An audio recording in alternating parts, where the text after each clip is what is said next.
అష్టమనువుల్లో ఒకరిగా శౌర్య ప్రతాపంలో అసమాన ప్రతిభ కలిగిన మహానుభావుడు భీష్మాచార్యుడు. ఈ కురువృద్ధుడు మహాభారత యుద్ధంలో నేల కొరిగినప్పటికీ దక్షిణాయనంలో మరణించడం ఇష్టం లేక ఉత్తరాయణం కోసం వేచి ఉన్నాడు.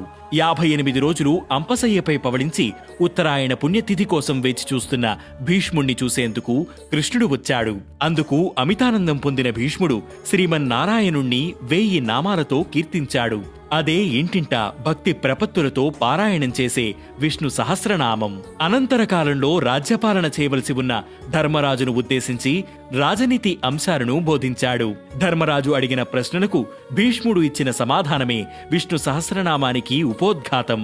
రథసప్తమి రోజు ఉత్తరాయణం ప్రారంభమైన మరుసటి రోజే మాఘశుద్ధ అష్టమి నాడు భీష్మాచార్యుని ఆత్మ కృష్ణునిలో లీనమైంది.